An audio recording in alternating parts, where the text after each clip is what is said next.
Welcome to another episode of Over Ask, hosted by myself and now the Broke Agent as well. He's come on and he's started to host everything. It's also presented Us. by the Broke Agent.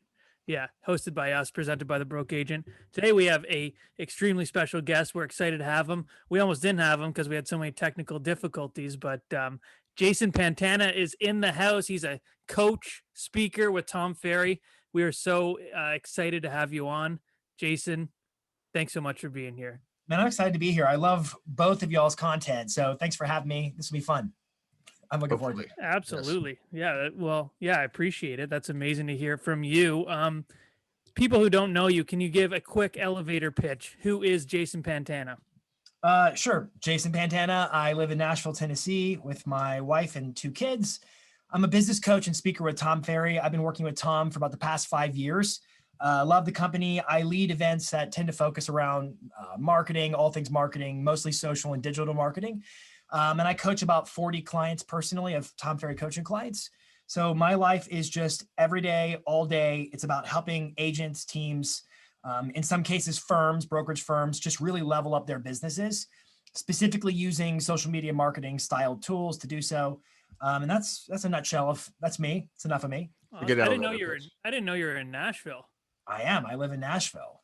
That's sweet. We just had one of your clients on yesterday on the podcast, Taya DeCarlo. Oh, did you have Taya on? She's so awesome at what she's really crushing it right now. That's great. I jokingly said to her, because we went through her social media and she has incredible variety of IGTVs, reels, carousel, carousel posts, just everything.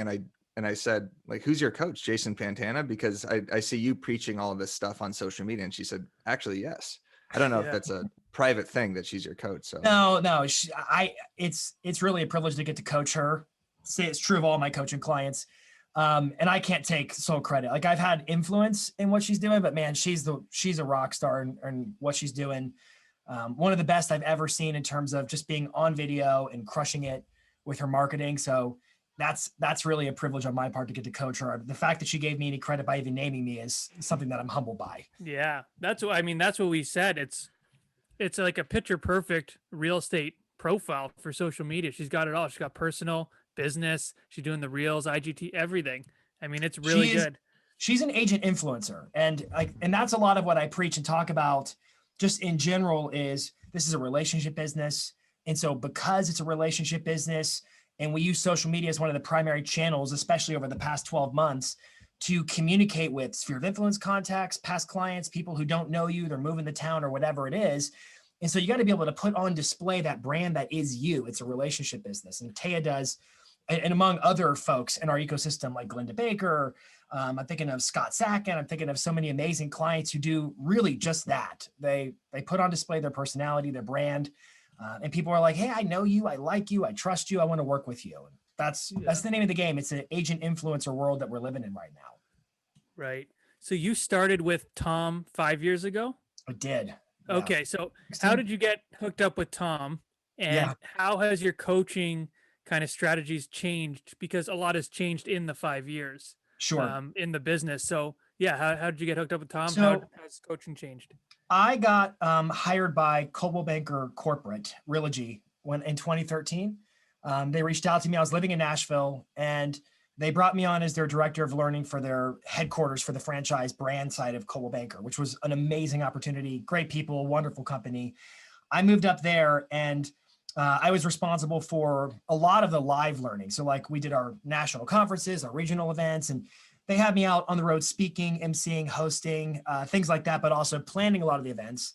And my boss was like, hey, book Tom Ferry for this event. And I was like, okay. I had never met Tom Ferry before. It was an event somewhere in, I think, like Sacramento or something like that. And so we booked Tom Ferry. I talked to his people. And at that point, I had never heard Tom speak before. I didn't know who he was. And I went out to the event. I kicked off the event. It was a packed ballroom at a hotel convention or whatever. And Tom goes on stage, and I was like, whoa. I was like, I didn't know anybody like this existed in real estate. I mean, he's like nobody you've ever heard speak before, and the way he connected with the audience. And I was just a young speaker and I was like, oh, I want to be like that guy. Yeah. That dude's amazing at what he does. And so we would book him for a lot of our events over my time with Coldwell Banker. And there was this running joke at the company, like behind the scenes, they're like, yeah, Jason's going to end up leaving us to go work for him. And I was like, no, guys, stop it. I'm not going to do that. I'm here to stay. And then within a couple of years, I had done exactly that. I actually relocated back to Nashville because I can live wherever I want to live when I work with Tom, which is one of the nice perks. And I was put in touch with them, talked to their people, and started coaching and speaking with them about 5 years ago. And it's been a ride. To the second part of your question, how have things changed from a marketing standpoint? I want to think about that question because candidly, I don't know that I think from what I've been coaching to, I don't think a lot's changed. I'm not trying to act like I've been preaching this for years and I was always right. It's just social media marketing has always been what I've talked about. I think what's changed is how many people are listening and how important it is in terms of just agents being positioned powerfully. Because social media marketing has been like the crux of what I teach forever and always. Now it's just working more. It's much more advantageous and it makes people a lot more money than it perhaps used to, I think. And there's so many more examples of agents and teams who are just flat out killing it on social. Yeah. Social media has definitely changed a little bit also, like within each app, because Instagram keeps adapting all these new technologies or evolving with Reels and IGTV and YouTube Shorts and everything. So we definitely want to get into that. But I just want to touch upon one thing you said. Like when you heard Tom speak for the first time, when I was a brand new agent, this is before the broke agent, when I was 24 years old and I was a buyer's agent, the team that I was working for sent me to a Tom Ferry conference. And I did not want to go. I was like, I don't want to go just hear this real estate coach talk. I don't even want to be in real estate. I don't want to listen to this. And like you said, it was inspiring. And the way the crowd interacted with him and the way the community is built around Tom Ferry with all the coaches and all of his clients, Taya, Byron, Tom Toole, all these guys and girls that I've met like at dinners with you. I've been at one dinner with you, but I didn't sit. Yeah, I haven't gone to a bunch of dinners. When you pluralize it, it sounds way better. Sounds cooler. Well, but we also did do a podcast with Byron and we were there together. So that's right. That's true. But the community you guys have built around the coaching experience is fantastic.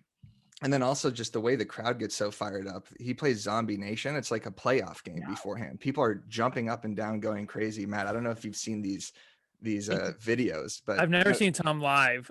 I had this crazy experience. This 2019, we did the summit. Obviously we didn't do it last year we did do it. It was just virtual. We didn't do it because of COVID and everything.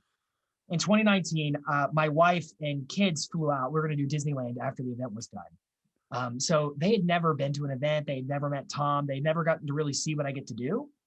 And I remember walking them into the room and they were playing Zombie Nation. Yeah. They were playing it. And I was like, this is my job.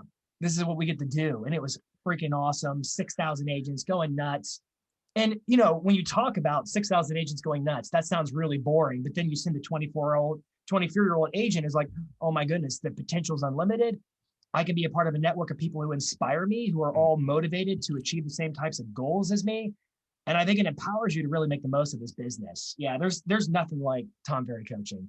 And from the moment I met him, I was like, this dude's awesome.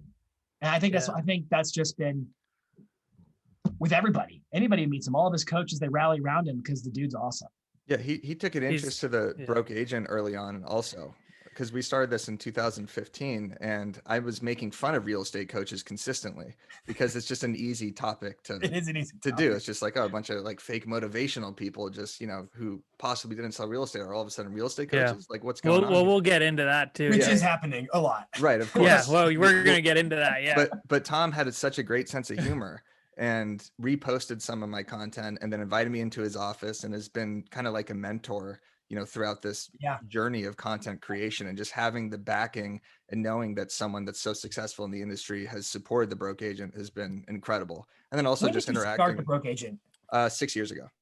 Okay, because I've been following it since it started. I'll sit there and look at your post, and now Matt, I'm looking at your post too. And I'll be on my phone. I'll just be laughing out loud, like just hysterically laughing, because the stuff you do is amazing. Thank you. And my wife would be like, would you shut up? What are you laughing at? I'd be like, they're just so funny.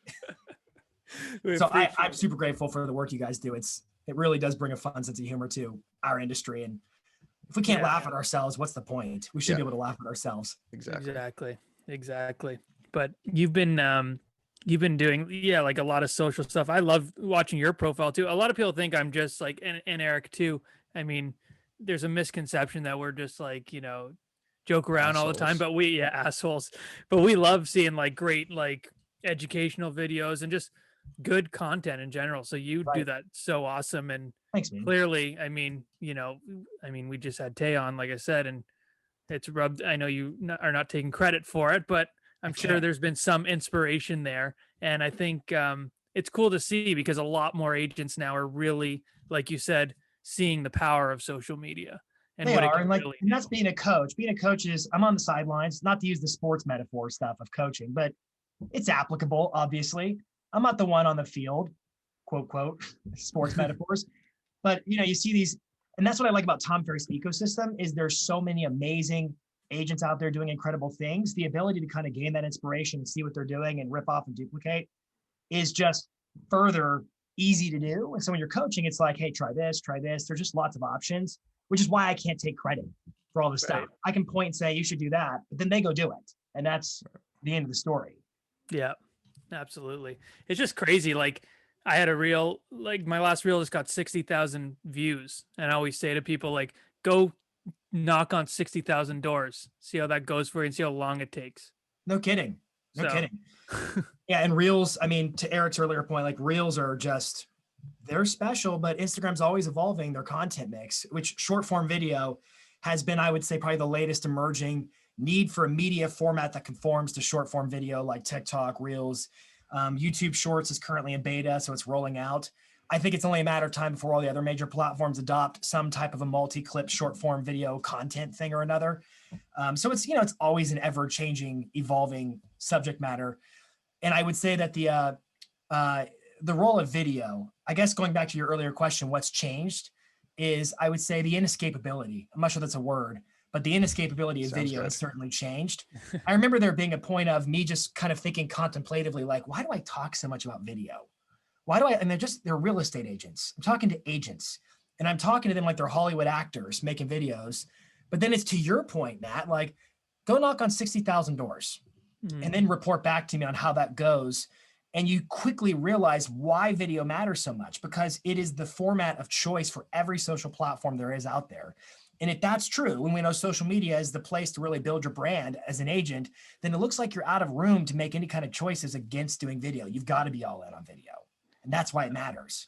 right. Yeah. And I think it's great for real estate agents too, because real estate agents have so much content to produce, whether it's property tours or educational videos. The fact that there's been this evolution away from just listed and just solds and kind of these templates and just posting market updates has been really fun to see that agents are becoming so much more creative. And I think, your coaching sphere has a lot to do with it by, giving examples of what they should post. And I remember at the Tom Ferry Summit, he was saying to do something like once a week or something like that.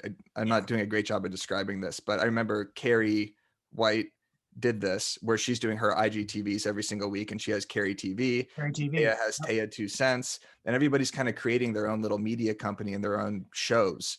And it's really fun to see that because that content is great because everybody wants to know the information about buying a house eventually or selling a house because we all deal with it at some point. Well, it's beyond information. Like I was having a conversation, I forget when or where, I probably said it more than once, but I was, a lot of people will say, but it's just real estate. It's boring. Nobody wants to watch that stuff. Don't just talk about houses and stuff. And then so you've seen in the past agents who have bought into that notion and they're like, well, I'm going to do like restaurant interviews with restaurant owners and things like that, just like Food Network or something. And I think to myself, that's great. I mean, I have no problem with that in terms of being like the local expert. But if you look at like the National Association of Realtors report last year in terms of why people chose their agent, I think their knowledge and stuff about the local community and hotspots and stuff was like 1% of the rationale behind why they hired an agent. They hired them for their competence above and beyond anything else in their experience. Now, I'm not saying those things are bad, but then I asked the question like, all right, tell me, what do people watch more of? Food Network or HGTV? And I don't actually know the answer. I haven't seen the ratings, but I think the point is self-evident that it's probably a pretty close tie if you had to take a guess. And so I think that conversation is for anybody who's on the fence of real estate content and video is boring. What am I going to talk about on video? It's real estate. Nobody cares. I'm like, look at HGTV. I mean, how many people sit around staring at the tube, watching that all day, every day? And how many people are surfing through Zillow or Redfin or whatever when they're at work because all they're thinking about is real estate? I think we're holding the keys as far as real estate agents go in terms of content that people have a massive appetite for. So my thought with video is, and I think Tom, he's been saying it for years, you need a once a week video show. That's what it was. That's what it is. A once a week video show. Give the real estate news. I mean, I think about Tom Toole. You mentioned him before. He's had Tom's Take for years. He's been doing it for a long, like since Tom said it, because Tom is highly coachable. Tom Toole. He just did Tom's Take, and it's basically real estate news, updates, market news, whatever he wants to talk about. Anything goes real estate, and it's positioned him as a knowledge broker. And so I think that every agent should adopt, at a minimum, a once a week video show. I was talking to my client today. It's like real estate with enter your name. It doesn't have to be creative beyond that. That's it. A lot of alliteration. Tool time with Tom. There's Taya's 2 cents. Everyone's kind of using that. If you can get a clever name, hooray. Get a clever name. But if you can't, don't let that stop you. Yeah. So with your expertise with social media, IGTV obviously was huge when it came out. I don't know, a year and a half, 2 years ago. Yeah, about that. And I started doing IGTVs with the Broke News Network for a little bit, and I noticed the engagement was just nothing compared to what I was doing with Reels. So are you seeing kind of a drop off in IGTV? Obviously, when Instagram comes out with a new feature, they kind of push that content more, but I feel like people's attention spans are next to nothing at this point. So are the IGTVs becoming kind of out of style, or do you still recommend? I know you just said you did. I still recommend them. You know, I have some of my own subjective data that I'm kind of crunching in my head about that stuff. So one, you're right. They're always going to push the new feature. Reels has been the latest feature. I'm actually starting to see a slight dip in that from just based on my own feedback from clients and stuff. But I think TikTok went through that too, where, hey, all of a sudden my videos aren't getting anything. And then poof, it turns back on and they're doing fine. So I expect that'll probably happen. First thing I would say in terms of engagement is you have to define how we're measuring it. A view on a reel is not the same as a view on an IGTV. A view is just a term they give to it. But like, I'm actually doing some research on I haven't published it yet, but I'm working on some content on what's a view, because a TikTok view versus a YouTube view versus an IGTV view, they're not measured by the same amount of attention at all. Like for example, a TikTok view is basically an impression, and that's all that it really is. A view on YouTube is highly detailed and it's scrubbed. And in fact, if you have a video that gets over 300 views, it goes into like a manual review to confirm the views because they're really protective of that Explore feed. So I think the first thing is to say, let's not assume it's equal. Let's not assume a view on Reels is the same as a view on IGTV, especially when it keeps looping and it's the same person over and over again, because that would be common. Nonetheless, the thing that I think is advantageous about Reels versus IGTV out of the gate is that when they launched Reels, they redid the entire app. They literally changed the main little home feed that was the middle lower button to the Reels feed, and they moved the home feed off to the side. That alone should give us some kind of anecdotal evidence of how much they care about that. With IGTV, they created a separate app that had its own feed that nobody that I'm aware of downloaded or used. Did you guys ever use that app? I didn't even know that. I didn't even know it. Yeah, I never used it. Yeah. Like, remember when it first came out, in the top right corner, they had the little TV tube icon. You had to click that, and then you go into a feed for IGTV, which was the same feed as what you would have seen if you had the standalone IGTV app, which still exists today.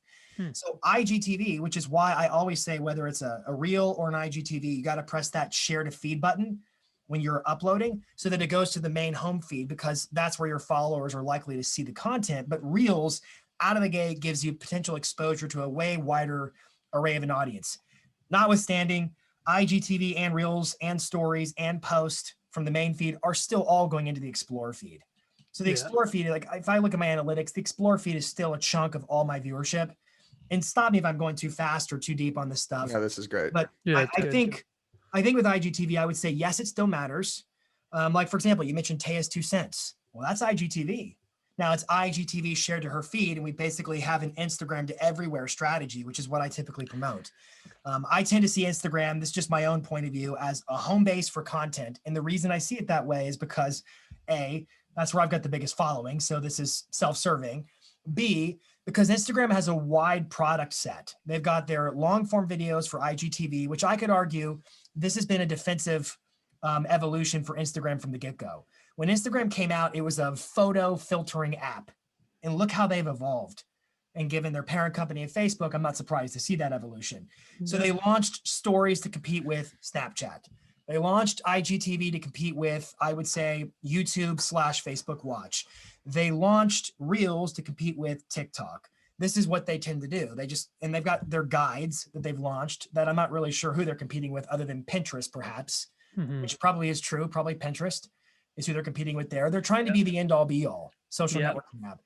I think you'll have the most success if you can feed all of their egos in terms of IGTV or Reels or whatever. So with Taya, I'm using her as an example, not taking credit for it. I'm a party at the table is all that it is. Yeah.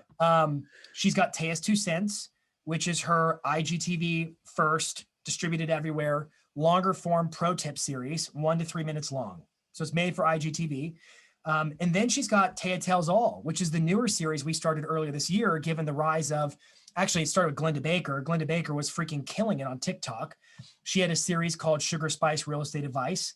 And it was getting 500,000+ views, just telling crazy stories of her veteran experience of being an agent. 60 seconds. They were amazing. And what was clever about them is they worked for TikTok so well because the way we would shoot them, and this is her videographer to get credit, and this was kind of her idea, is she's not quite looking at the camera. It's almost like the camera, like she's looking off slightly and the camera's staring at her. So it was like you were a fly on the wall, just listening to these stories. And we packaged those for Reels. And then the conversation was, given the success of those, Taya, we probably need a Reels-based show too. And that's when she came up with Taya Tells All, which is a similar concept. And we're seeing those things happen all over the place. So here's my point. Tom said you need a once-a-week video show. I agree, as a minimum standard. If you want to level up, you can look at like Chris Benjamin is doing this too. He's crushing his. I don't know if you follow Chris, Krys Benjamin on Instagram. He's killing it. Yeah. He's doing Reels like just about every day. He's putting them out, and he's got a videographer on staff, and he's doing his IGTV. But I would say, like, let's go back to Taya. She's got her once a week Taya's 2 cents IGTV, and then she's got her basically twice a week 30-second Reels Taya Tells All stories that are going out everywhere.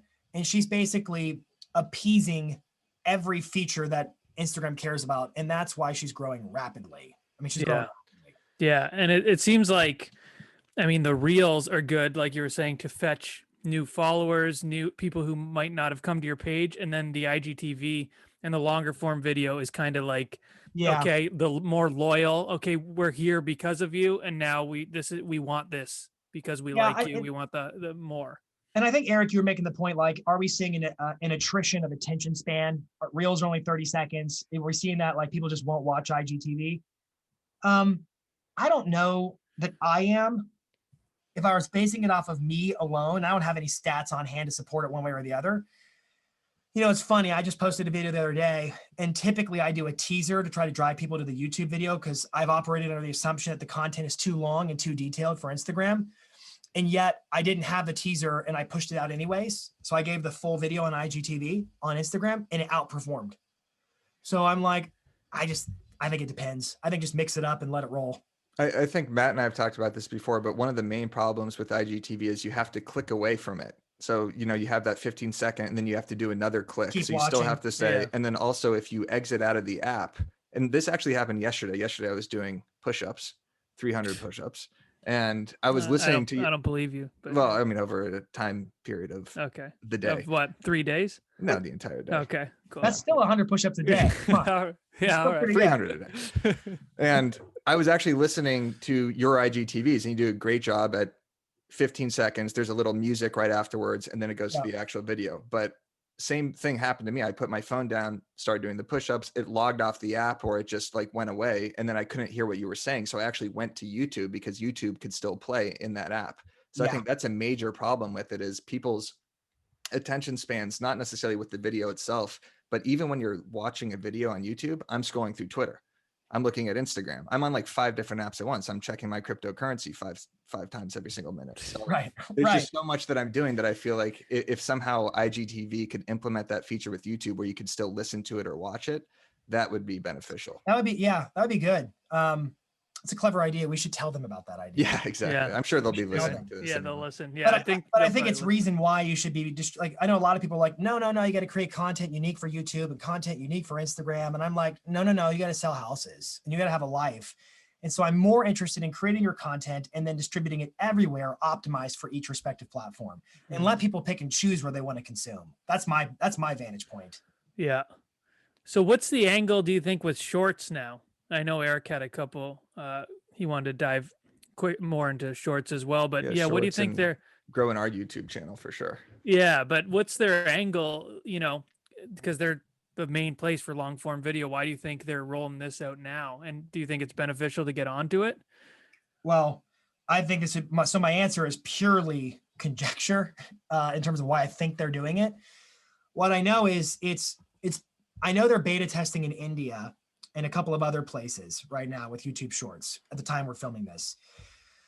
I suspect they're going to have some kind of a rollout for their mobile app where it's kind of like Reels and TikTok, where there's a built-in builder of some type. Right now, there isn't that. At least I haven't seen that. I haven't heard about it being rolled out, but I haven't gone to research it in like a month or two.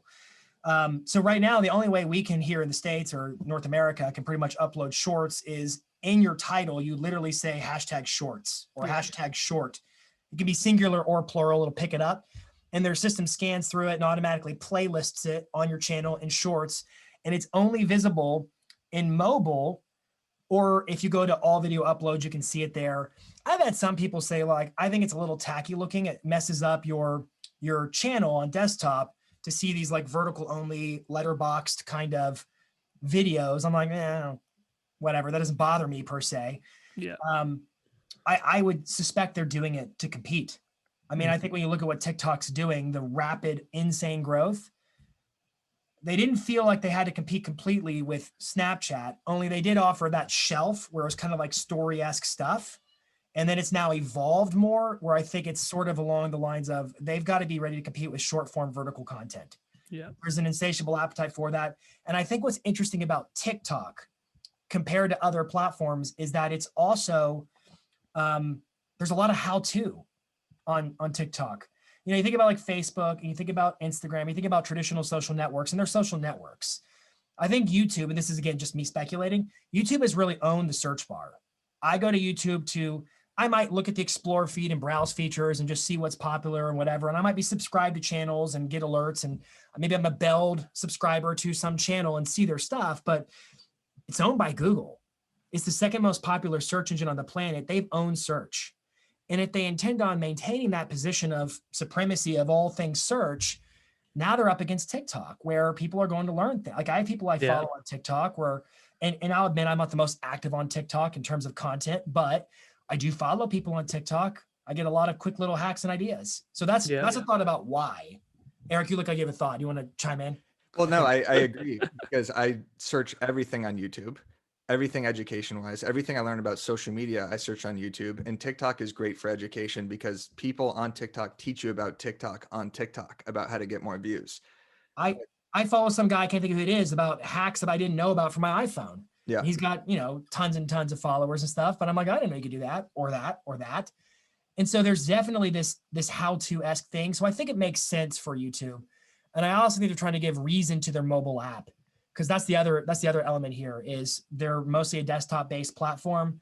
We continue to see every year, we've been seeing it for the last 10 or 15 years or whatever, the emergence of mobile, maybe not 15, but close to it, more and more mobile adoption. And so the YouTube mobile app, they need to be able to compete.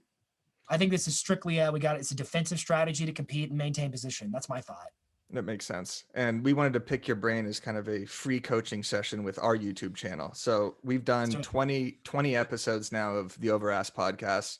Okay. We've had some good views with like Ryan Serhant, Jordan Cohen, Mauricio.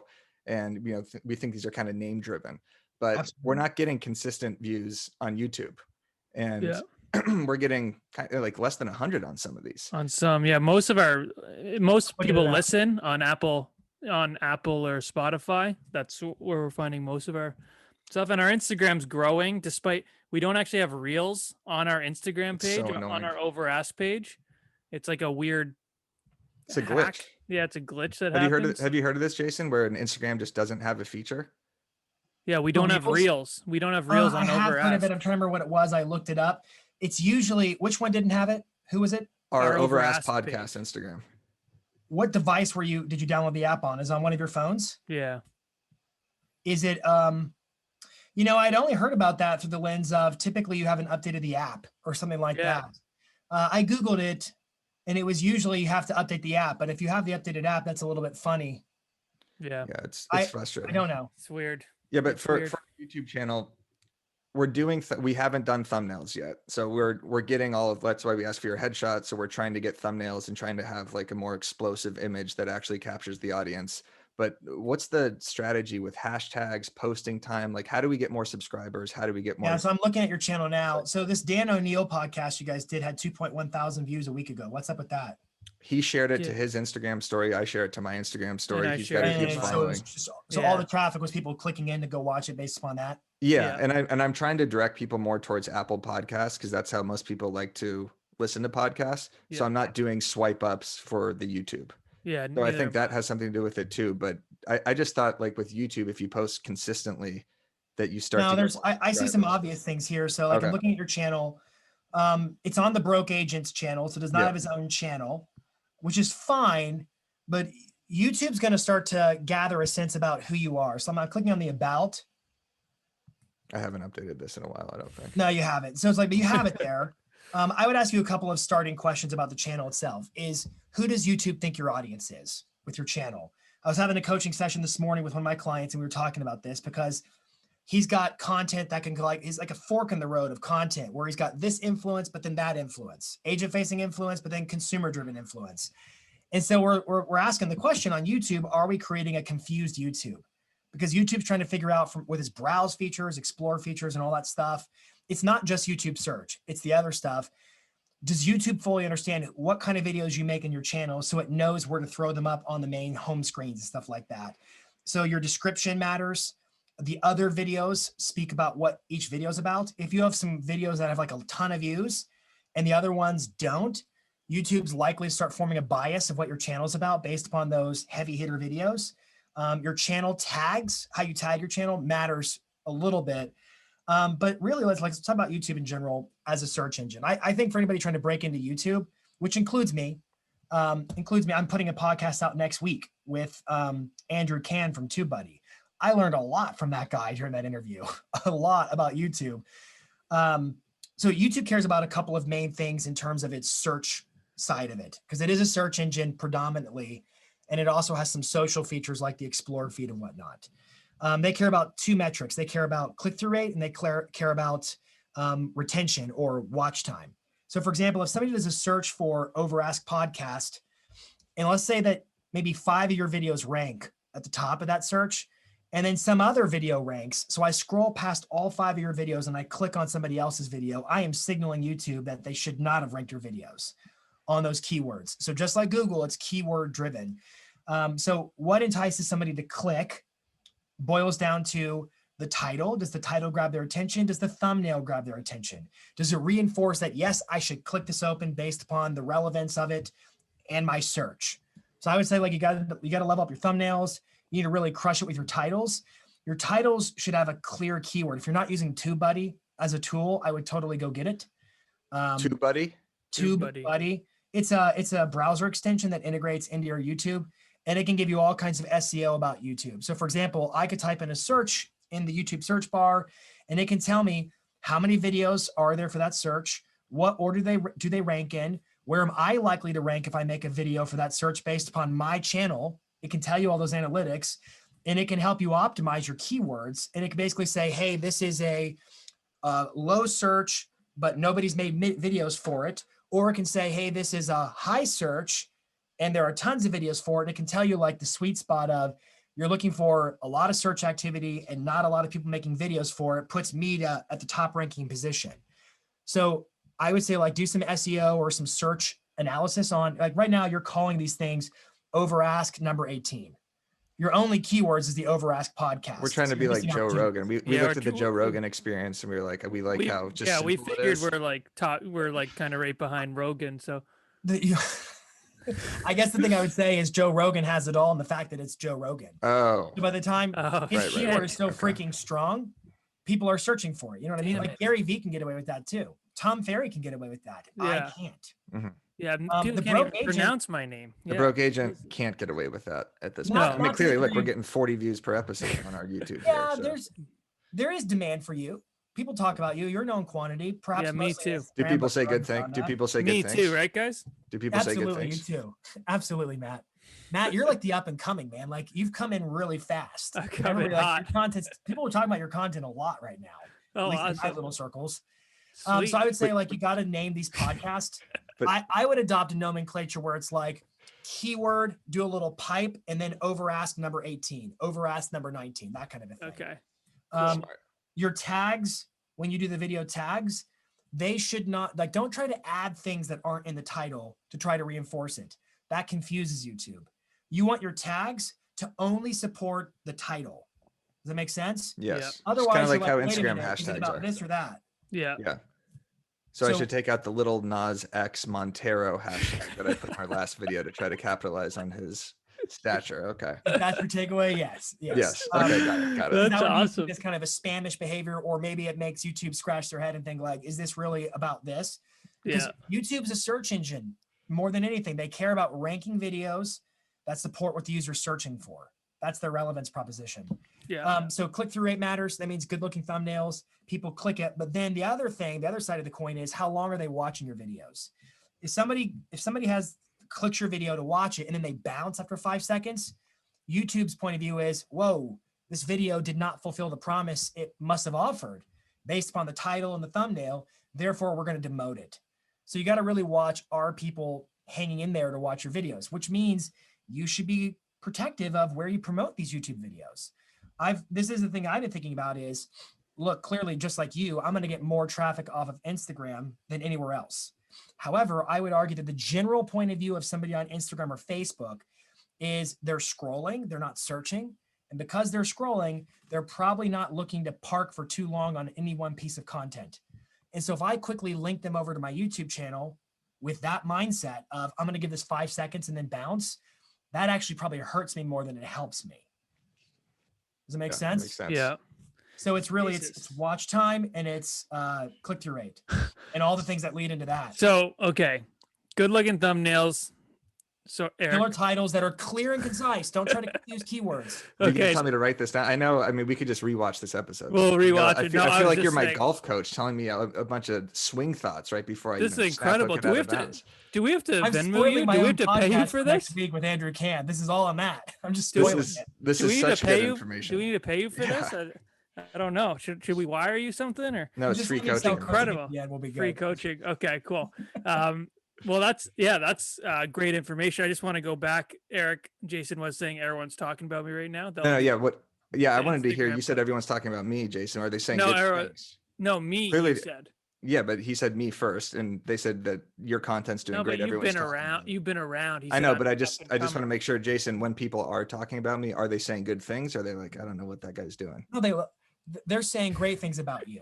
They're Promise? saying you're a swell guy. They love you. A No, swell guy. yeah, you're swell. That's the words. What are we in verbatim. the 60s?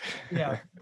Yeah. Okay, good. No, the he's a swell. affliction in your voice said about you, like it wasn't about me. They're saying good stuff about me as well, or they're just talking about me. They're saying that you're the up and coming new broke agent. No, I'm just kidding. Oh man, can you say anything I'm worse just to me? I'm just saying, no. No, that's what we Uh, want. You know, we want, it's all about promotion and marketing. Yeah, People full talk- I was circle. actually showing some of your videos yesterday on one of my coaching sessions because I actually thought, I think you have a very clever shtick with some of your video, like with Kim, the person that you never actually see, Yeah. and she's always there, but you never see her. I was Yeah. like, that's so brilliant because it's just a little gimmick you can do every single time, Yeah. and it sets you up to jump right into whatever the topic is. I think that's a really creative format. Awesome. One of my Ben Balak, he's a Beverly Hills agent. He's the one who turned me on to your stuff, and I was just dying laughing when I saw it. Yeah. Awesome, um, man. I So, and appreciate I it. actually discovered your content really in the last 6 months. I haven't been following you as long. Yeah. I've been following Eric for years, and I mean, this isn't meant to be just like a flatter fest, but I really think both of you guys make amazing content. Both Well, of we you. appreciate it. I find myself you. laughing out loud. I think you bring a lot of humor to the industry. I think you both have a way of sort of putting your finger on what a lot of people are feeling and just making it hilarious. But you're different at the same time. Eric, your memes, nobody's going to ever top those. That's I like exactly that. what I always say. Yeah. Nobody's Agreed. going to ever top those. Thank you. I do think Matt's videos, there's a lot of unique qualities about how you're doing videos. Okay, I thought you were gonna say people will top those. No, those videos, people will top those, but the memes, never. Never. You can't touch the meme. But Jason, yeah. Jason, the Broke Agent is not just a meme page. We are a media conglomerate. We have a podcast. I was about to say that. We have a book that Tom never read, that no one's read, apparently. Well, and I'm doing more reels myself too. I'm getting my face in front of the camera. I think you should be reaching out to Paramount Plus. I hear they're looking for content. You should get like your own little series on Paramount Plus. That's a good idea, actually. Do you have contact there? No. Okay. You can figure it out. You live in LA, right? Yeah. He is. Yeah, I'm in Toronto. No, I don't know anybody. Yeah, he probably knows. You should get to know some people. Yeah, but I mean, I've been locked in this basement for the last. This isn't we appreciate all the kind words about us, but this is about you, Jason. And now I want to pivot to you guys, Tom Ferry Coaching, last 8 years, top real estate coaching in the world. Now, I have questions here because, like we were saying earlier on, I just did some videos on it. Everyone's a coach. Everyone's a coach now. And it seems like a lot of people's business plan is actually just to belittle Tom Ferry Coaching. They're just trying to make it like it's not as good as it really is. And everyone's kind of after, their business plan is to make you guys look bad. And they're doing free coaching and all this bullshit, So how do you stay on top? And what do you think of these type of people who, like I said, everyone's a coach now. So how do you stay on top? Why are people still coming to Tom Ferry? Because clearly you guys are doing something right that other people aren't. I don't mean this to be a conceited or completely oblivious kind of comment, but I don't really think about the other people. I just really went, okay. Yeah. I mean, if that's going to be your strategy, is to give Tom Ferry press and use him as the gold standard and tell us how he's not good, how's that working for you? Yeah. So I don't really think about them. I mean, yes, I've acknowledged and seen like everybody, like somebody sells one for sale by owner and suddenly they got a coaching program and an ebook to download and they got their own podcast, and that's the world of media we live in. That's just media. Yeah. That's what it is. How do we stay top is we focus on our clients. We focus on helping people sell more houses, whatever that takes. I think part of the stickiness of our ecosystem is the ecosystem of the clients. It is the Tom Tools, Taya DeCarlos, Gary Golds, and all the people who contribute to it beyond Tom. It's a network of people who have amazing ideas rallied around Tom's leadership in terms of what are the top ideas? How do I implement? I would argue that our coaching clients are typically the first to adapt to changes in the marketplace. They're the ones who see things coming in, whether it's an economic change or it's a marketing type of change. I think we keep our eyes on the prize and we focus on where things are moving better than anybody else. And that's evidenced by the fact that our clients outproduce everybody else in other coaching programs and that we have more clients and more retention of our clients. So, I mean, I'm not trying to defend it. I just don't really think about what other people are doing. All I think about is the people I coach. And I know that's what our other coaches think about is the people they coach. And I think that's why we do well. Is that too lame of an answer? No, that's a great answer. Not at all. And to touch upon it one more time, just the Tom Ferry conferences are so fun. And I go not even to learn anything. I go to drink and hang out with people and network. And the community that you've built and your coaching clients, it's just so fun. And I'm in a group text with Robert Mack and Tom Toole and these guys. And it's just great to like keep that going and look forward to the summit every single year. And is the one going to be in person in August or is that going to be virtual? I'm not sure how it's been announced yet, since they haven't told me what I can't say. Mm-hmm. Yes. Okay. Sweet. Okay. Yes. How's that? Was that a good answer? Yes. A little hybrid answer? Yes, that's perfect. Here's the thing I will say, because you guys are clearly on top. Like I said, there's a lot of people and they're like, oh, we're going to do this for free and we're going to coach this and that. And the thing is you guys are just, at the end of the day, good people, and people want to work with good people more than anything, right? This asshole on the left here who says, oh, I'll do it for free, but you're an asshole. I don't like you as a person. But that's people. I really feel that people need to like you to go any further before you can even show them how educated you are and all that stuff. They need to like you before anything, or they're not even going to give you the time of day. Super likable guy. Like I met you. Exactly. I met you when I did the Byron podcast. Remember you came up and I was just like, this guy's great. Your vibes, you have a friendly face, perfectly symmetrical, good hair. Oh yeah, there's some people who just they have that face you want to punch. Yeah, you have a very friendly. Don't have I that think there'd face. be plenty of people who would argue that's me, but no, not at all. I don't think so. Not at all. I would have said that by now. I would say more Eric for sure, but you're good. Yeah, punchable. Certainly not symmetrical, but no. But the thing is you're likable and you're genuinely likable. But really, because there's people who put on a whole thing to try and act like they're your best friend, but you can see through that bullshit now.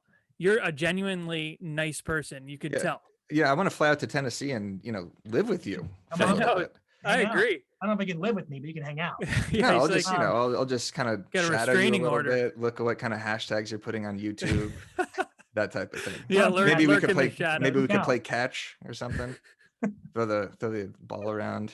The thing is, like with being likable and Tom, I'll say this as just kind of an inside scoop on how I think what is one mechanistic way that he goes about getting coaches who kind of carry on that idea, because that's a principle of his, is just caring about the client.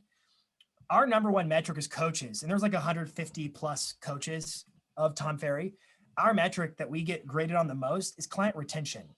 In other words, we're not interested. It's a 12-month coaching contract with us. There are guarantees in terms of performance that you'll be able to achieve or we'll give you your money back. We're not interested in stealing somebody's money for 12 months. We get graded as coaches on our ability to renew coaching contracts. Do you stay with us for the next year and the next year and the next year? He actually, this is probably more information than I should share. He increases pay to coaches based upon our ability to retain clients because he values longevity. And so I think the fact that he puts those measures in place are part of how he manages and leads us in that direction. Like there are safeguards to make sure this is not a one-hit wonder type of coaching program. We're the number one coaching program because we're focused on keeping people for life. How do we do that? By helping, we gotta be likable. We have to put their business first. We have to be able to produce results with them so they actually have the justification for the expense. Otherwise, it's just an expense. So anyways, I just wanted to add that little bit about it. So they add pay every time you keep. That's why you're in the nice studio, eh? We see what's going on now. You got the nice studio in your Nashville. Well, you live beside Keith Urban, Nicole Kidman. Is that where you are? That's totally, where you're at? Yeah, Justin Timberlake's on the other side over there. Yeah. Sweet. That's awesome, man. Well, no, I just did a video about bashing how everyone's a coach. And I said, don't talk to me unless you're Tom Ferry. I watched it. Yeah. I watched the video. I liked it. That's for you guys. Sure. That's for you guys. I'm on your side at all times. If you ever need me to go to bat for you, you want me as a coach, I'll hook you up with our PR team. Absolutely. Absolutely. I will also go to bat. Careful what you wish for. Yeah. Hey, anything you need, I'm always ready. If you say like, you can give me some behind the scenes, like, Matt, this guy's he's trying to come after us. I'll take him out. We'll take him. Not physically. I'm 5'9", 150 pounds, but online, me and Eric can get it done. Bigger than that. You got a big talk.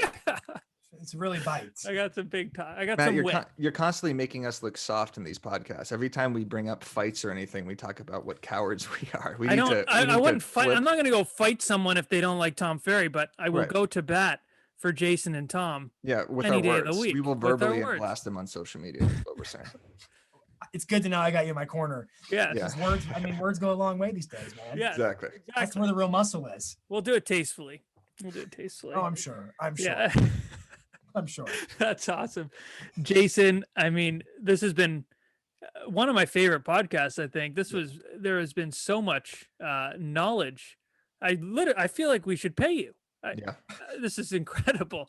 I mean, I'm going to watch this, I think, 3 or 4 times to just write down all the notes, and you're going to see in the next couple months, our YouTube is going to go through the roof. It is. I can't wait, man. Let's see it. Yeah. I'm excited. So we really thank you for being on, man. We really, really appreciate it.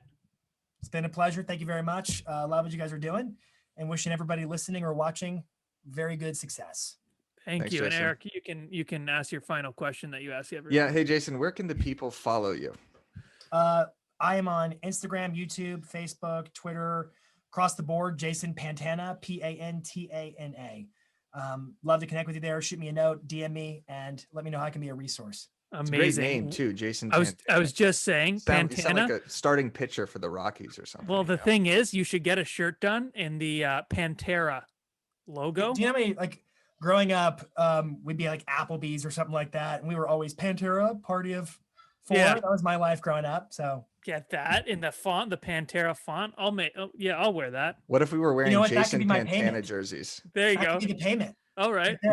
Would you be weirded out if at the next Tom Ferry summit I was sitting in the front row in a Pantana jersey? Or would you I would think be that was cool? flattered. Maybe. I would be flattered. if I'll you do were. Ferry, you do Pantana. Okay. Okay. and then pipes, and then That's right. Ferris. Holloway. You bring I it mean, on. it's like a great baseball lineup. I feel like it's big names. There Bill you Pipes go. also Holloway great. does name. sound like a good baseball name. Yeah. It does. It does. Yeah. Well, right, thanks, anyways, Jason. we're notorious for not knowing how to end these. So thanks so much for coming on, Jason. We Thanks, appreciate guys. it. Appreciate it. You have a good one. See ya. Take care. So yeah. Wow. That was something. Forgot to record it. Yeah, no, it's recording. I know it is. That was so good. Oh, dude, I fucking love Jason. He's incredible. And the amount of knowledge that he had compared to the amount of knowledge I thought I had about social media, just the Dude. way he talks about retention time, the click through, how on Instagram, the average user is just kind of looking to scroll through quickly and definitely not click to another app or something like that. Everything he said was just straight fire. Like That was sick. I didn't even think of that. And then you're thinking now, like, okay, well, maybe I should start doing some more IGTV. Maybe it is better to do, some reels, some IGTV, some, yeah, he's unreal. It's Yeah. incredible. I was trying to get to the shorts question because before we started, Eric's like, I have a good YouTube shorts question.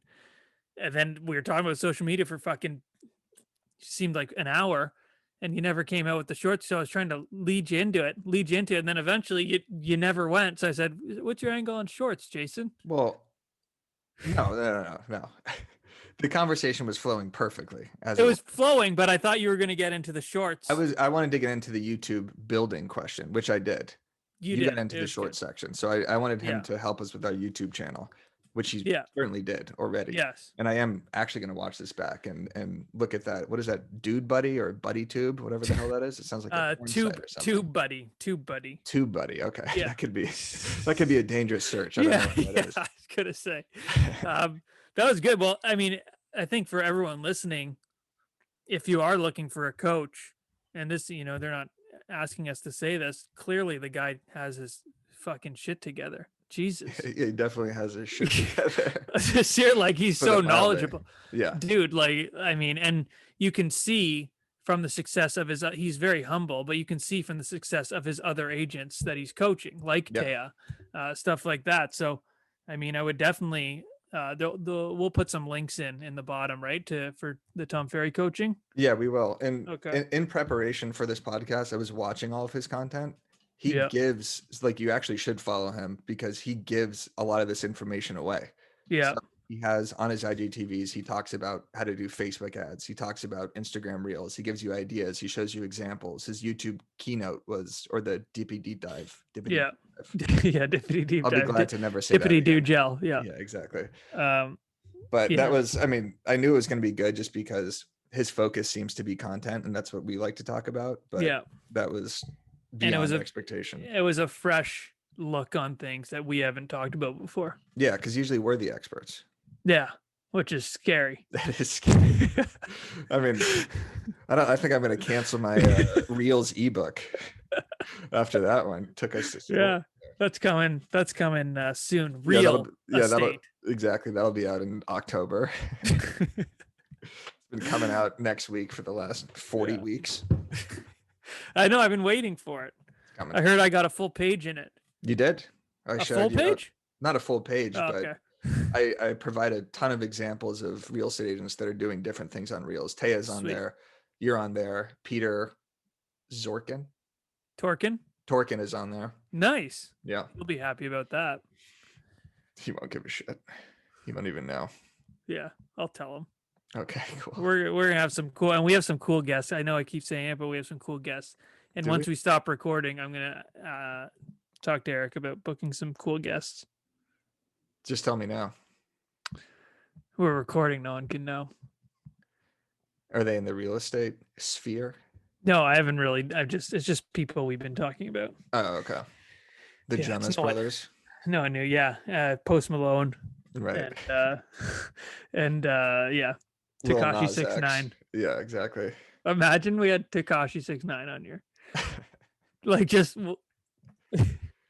I think his career at that point would be over. Right? Yeah, he'd be done. He'd be done. I mean, I think, yeah. We're not I think the we Breakfast can get Club. True. I know that's sick. Breakfast Club's awesome, but we could probably end this a little sooner than now because this is really it's getting bad quick. You want to do your tagline? Well, folks, y'all take care now.